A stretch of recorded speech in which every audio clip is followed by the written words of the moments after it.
We will all have our Gethsemane moment. All right, Shalom, Israel. First and foremost, as always, I would like to give all praises, honor, glory, respect, and blessings to Yahweh, Bahasham, Yahweh Shai, Bahasham, Wahaha, Quadash. Salutations to the Lord's elect on the four corners of the earth, pushing his truth and sincerity while patiently waiting for Yahweh Shai's return. And double honors to our apostles and elders of Great Millstone, which have taught us everything we know through the spirit and power of Yahweh, Bahasham, Yahweh Shai. And it's just as you see in the title of this video. We will all have our Gethsemane moment. If you're not familiar with Gethsemane, I believe, is mentioned in the book of Matthew, the 26th chapter. And Gethsemane was the garden where Yahweh Shai prayed to the Heavenly Father. And it was a very intense moment, because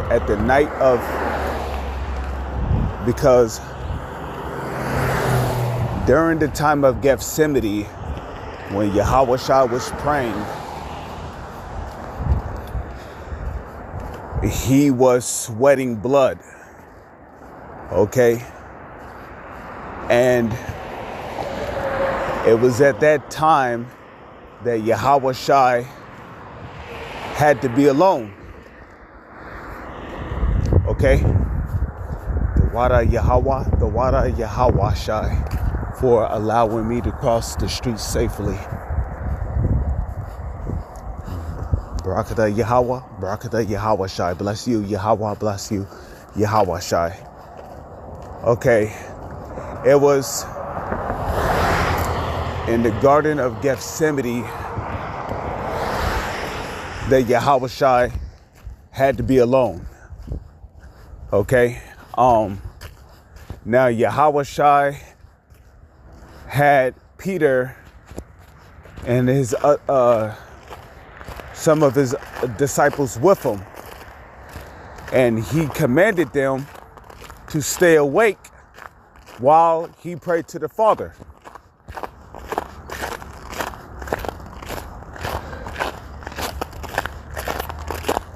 Okay, now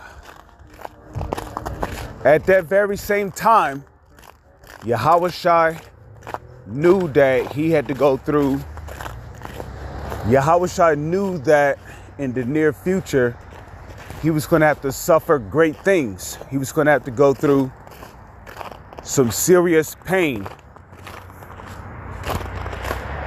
before being returned back to the Father.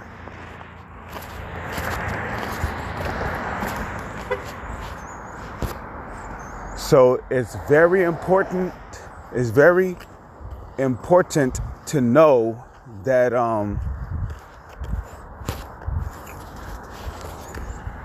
that Yahweh Shai had a lot going through his mind.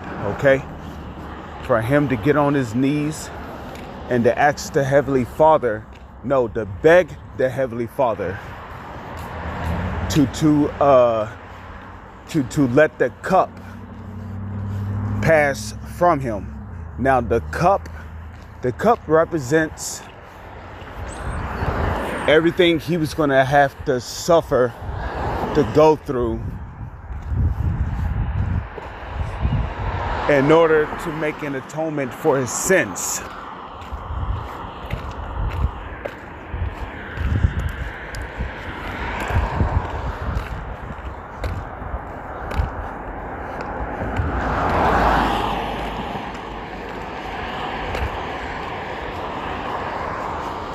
Okay? And the time is coming where we are going to be wrongfully persecuted. Just like how Yahweh Shai was wrongfully persecuted. Okay?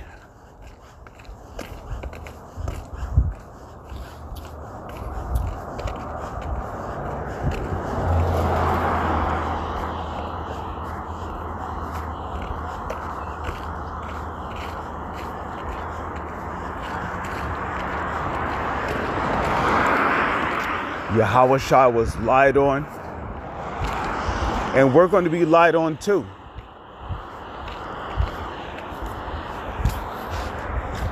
So don't think it's strange when Esau, Edom, the self-proclaimed white man, the so-called elites, use his technology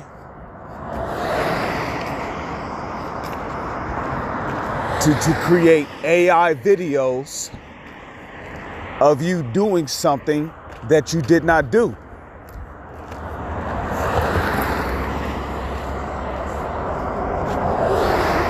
You know? Because they can use AI videos to show you doing some terrorist activity, or you know, doing something that you did not do. You know, they can say you was here at this time, you was doing this, you planted this bomb and blah blah blah. You know,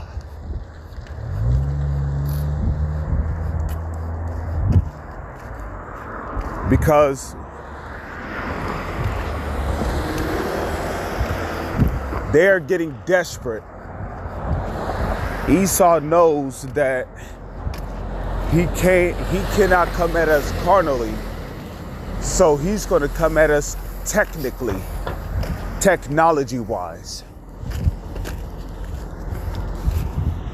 So the time is coming where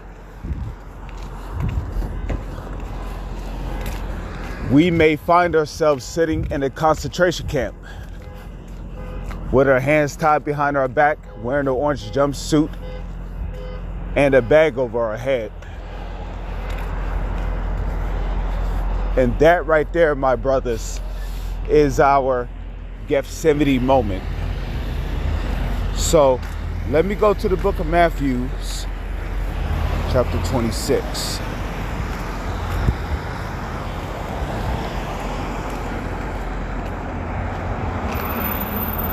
Okay, Matthew 26, verse 31. Then saith Yahushua unto his disciples, all ye shall be offended because of me this night, for it is written, I will smite the shepherd, and the sheep of the flock shall be scattered. Yahushua is that shepherd. Okay. Wait. Now, you know, like the brother Yashawamba shared the story, or was it Yashawamba? Now I believe it was Ariala. It was one of them. I can't remember. I apologize. But basically, they shared the story of a brother, you know, who something very terrible happened to him, you know. And his response was, this is what I signed up for. You know, our apostles and our elders always tell us that, you know, you should always know what you're involved in. You know, this ministry is very serious. And everything that is written in the Holy Scriptures will come to pass. But just like how Yahawashai was in the Garden of Gethsemane praying for the cup to pass from him, okay,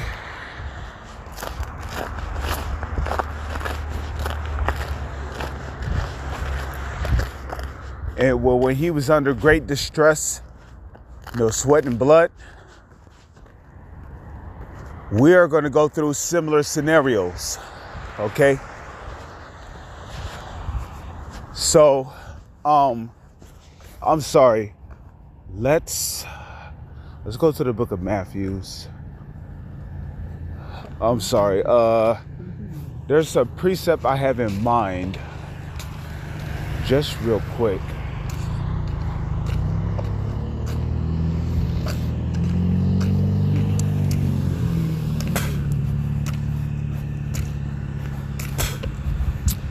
Let me see.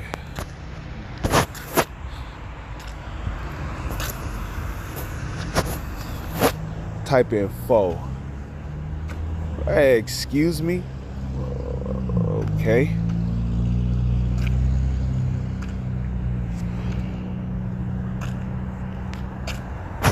All right, let's type in household, because it's the point I want to make. Because see,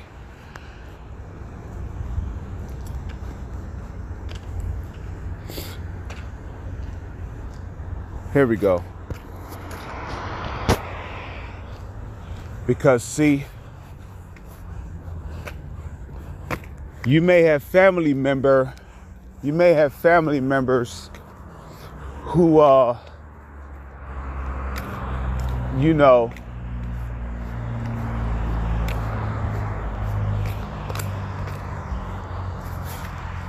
they may seem like they're your friends. They love you. They'll never betray you. But Esau might put a bounty out on your head. Unfortunately, some of us do live with our family members. And when that time comes, Esau might put out a bounty for your capture. And that bounty might be $1 million, $20 million. So brothers are going to be betrayed by family members. Now, I know in the book of Matthew, the 24th chapter, it is written that the mother shall betray the daughter, and the son shall betray the father, and vice versa. Showing you that when that time comes, there's going to be a lot of betrayal going on. Even those that are amongst the camps of Great Millstone, there's going to be a lot of betrayal going on. Okay, Matthew 10, verse 34. Think not that I am come to send peace on earth. I came not to send peace, but a sword. Okay, division. For I am come to set a man at variance against his father. You see that? And the daughter against her mother, and the daughter-in-law against her mother-in-law. And a man's foe shall be they of his own household. A man's foe shall be they of his own household. You see that? So when the hour of Gethsemane comes, just like how Judas Iscariot betrayed Yahushua, well, guess what? Okay, there's going to be family members that you grew up with, you was raised with, that's going to betray you.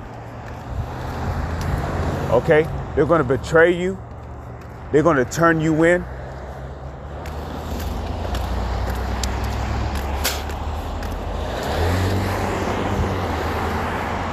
Okay? I mean, hell, you might even be asleep, you know, in your bedroom.